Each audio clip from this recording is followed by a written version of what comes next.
Okay, so in my Empire with Elon video, I mentioned a deck list description. This is that deck list description. If you haven't seen the Empire with Elon video, feel free to check it out right there with the timestamp on screen.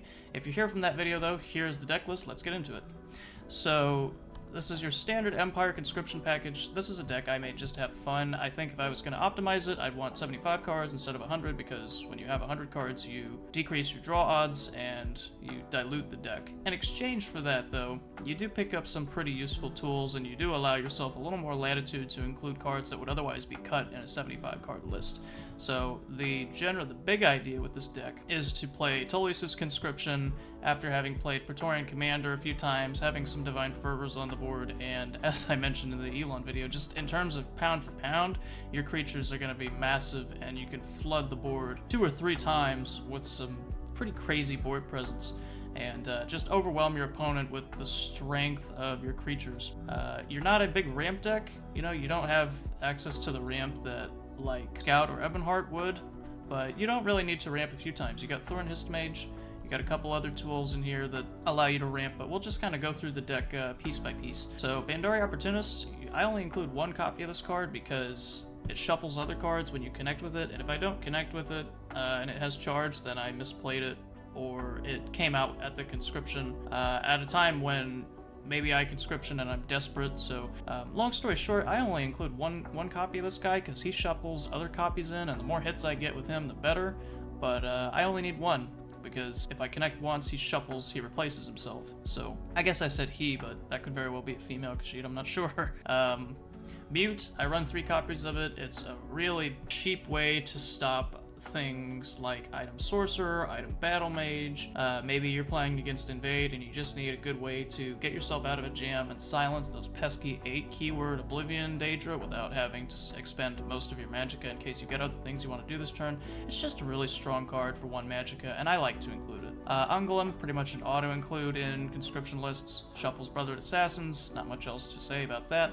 Knight to Remember. Now, I have 3 of these guys, and they've clogged up my hand a few games in aggressive lists that are against this deck, but Knight to Remember is excellent with cards like Penitus Oculatus, Shadowfen Priests, even Morag, Tong, Nightblade if you want to shuffle more tokens out onto the board. Gray Fox. That's an absolutely menacing combo. Knight to Remember, Gray Fox, you can just steal all the stuff in your opponent's discard pile. Praetorian Commander, just buffing up your deck. You could even Knight to Remember Thadon, make both lanes Mania lanes, and really just drown your opponent in resource advantage. My personal favorite combo on Knight to Remember is Euraxia Tharn because she gives the creature back during the last gasp. So if you Knight to Remember Euraxia Tharn, it removes that last gasp because you're basically replaying her. So you keep the creature. It's basically a budget Miraak for 11 magicka. You Knight to Remember Euraxia Tharn, and you basically have a 6/6 Miraak, having stolen a creature, and then obviously when you blink her, you'll get the summon effect again. So you'll have stolen 1 creature for good and have stolen a 2nd creature that your opponent will have to deal with. And then of course, you know, you got Mannimarco, Allied Guardian, Miraak, all good blink targets. So I like to run 3 blinks in here. I'm not running anything else like Winterhold Illusionist or any of that crazy stuff. So these are all the blinks in the deck, but I find that more often than not they're useful and allow me to do some pretty flexible stuff. All Velothi Assassin, Barrow Stalker, Bruma Profiteer, Fighter Skilled Recruit, Slime Marsh Blade, and Thieves Skilled Recruit are just all your standard strong 2-drops to include in a conscription deck. They fight for the board, they give you health, and they really allow you to stay alive. Not much else to say about those. Cornerclub Gambler is an interesting inclusion into this list. Cornerclub Gambler you see a lot in Assassin and some other aggro lists that want to pressure the board and draw some cards. I'm actually using Cornerclub Gambler in combination with a few other cards in this list as pretty much removal bait. Must answer cards that my opponent doesn't want to let stick around, you know, but they also feel kind of bad expending removal on. I'm happy if Cornerclub Gambler eats a Javelin, or eats an Edict of Azura, eats even, you know, Channeled Storm or a couple other fixed damage removal spells, simply because there are other things on this list that I don't want getting removed. So Cornerclub Gambler serves that function of removal bait, but Cornerclub Gambler also allows me to get through the deck.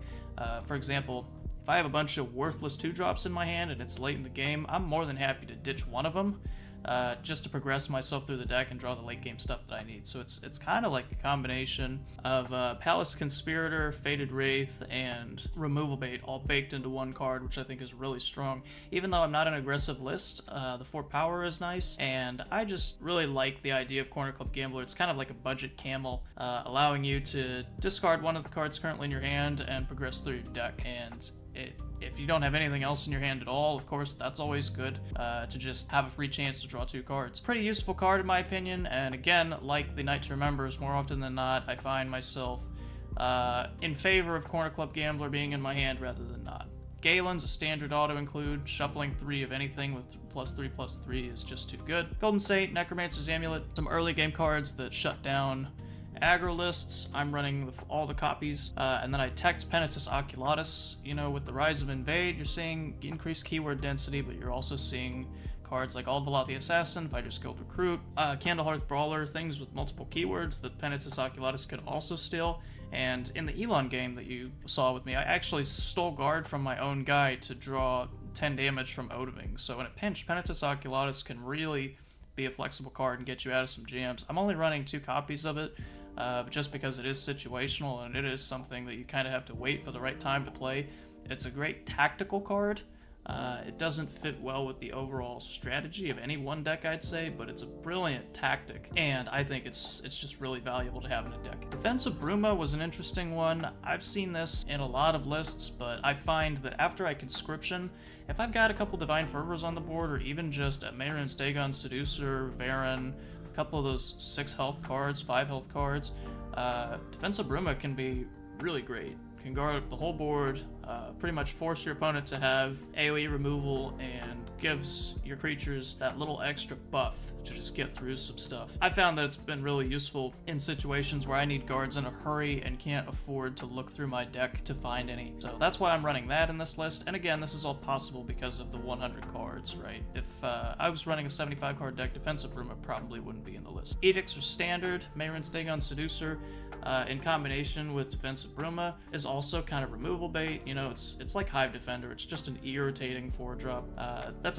one of the motifs of this deck, is just having irritating cards. Cornerclub Gambler, Mehrunes, Dagon, Seducer, Varen. Ebonheart Oracle is another card that's irritating and you can get value from immediately. Cicero is another good example of an irritating card that I'm not running. Arcane Venom Tongue is an irritation. So yeah, Praetorian Commander, all cards that are irritant cards that can bait removal in the right circumstances or from smart opponents. Merchant's Camel, on turn 4, I go back and forth on Merchant's Camel a lot, because Merchant's Camel is not a card that impacts the board on turn 4, and sometimes on turn 4 you desperately need to get something on board.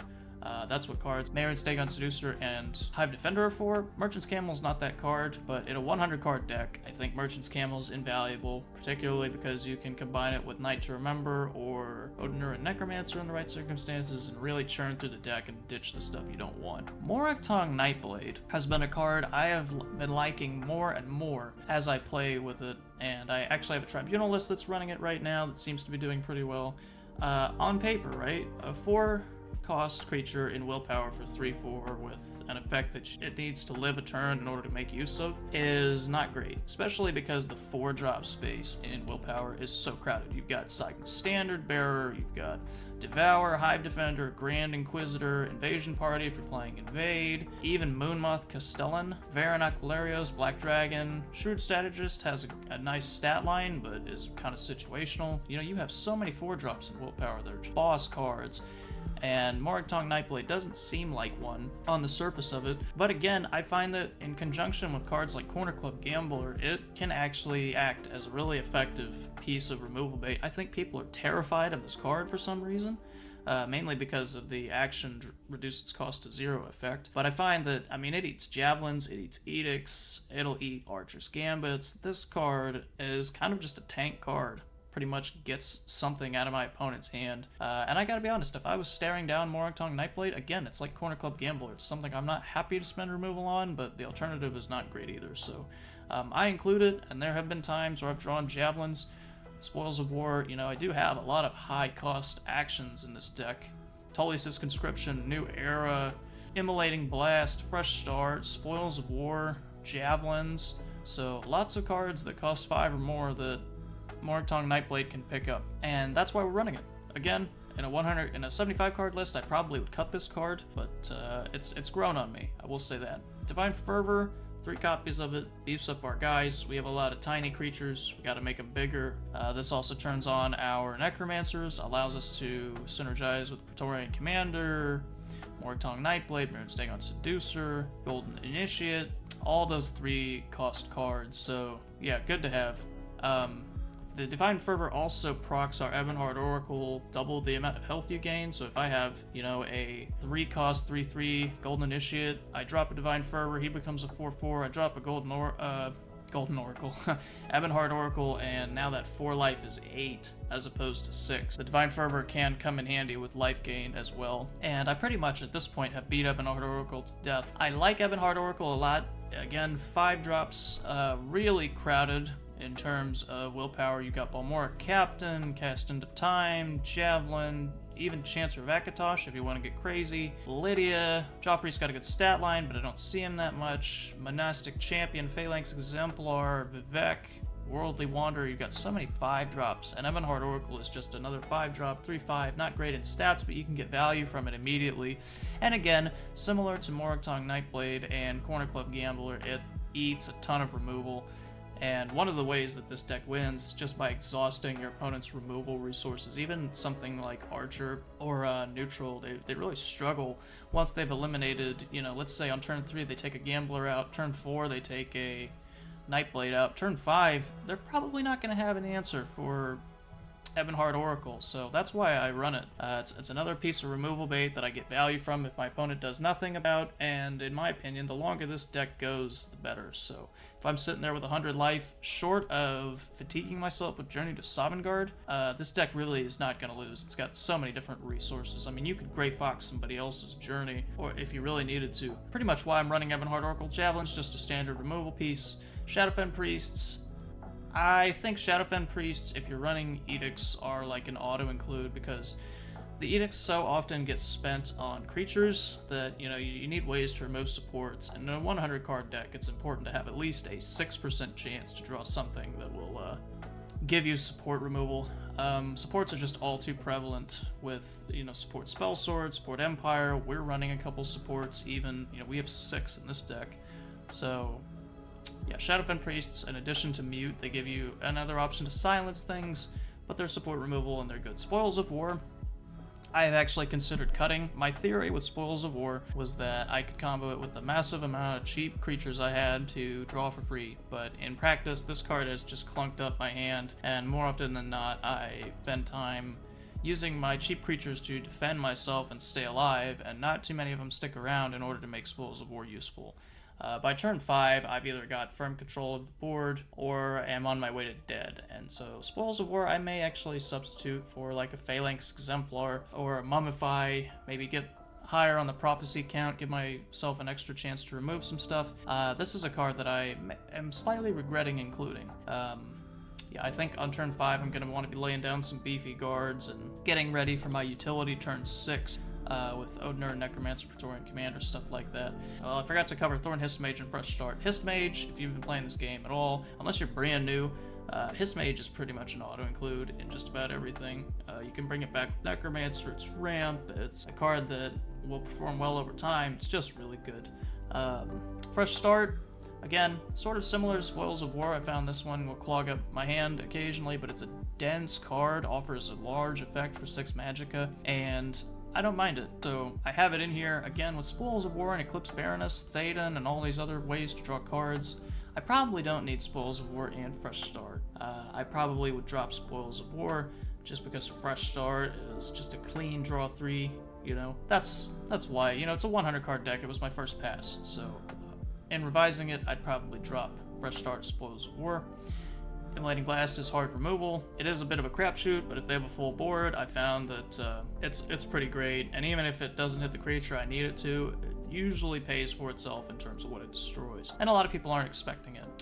Odinur and Necromancers are an auto-include in Endurance. Praetorian Commander, again, the goal, one of the one of the win conditions of this deck is beefing up your creatures with Divine Fervor. Commander just hastens that process. We're only running 2 of them because I don't want to clog my hand up too much, but yep, always good to have.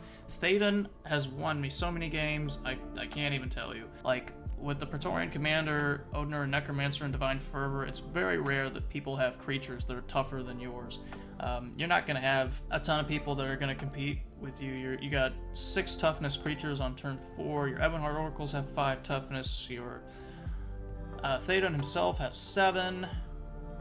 Your 2-drops have 3 toughness apiece. You know, with a couple of Divine Fervors, you're going to be well on your way to having the toughest creatures on the board.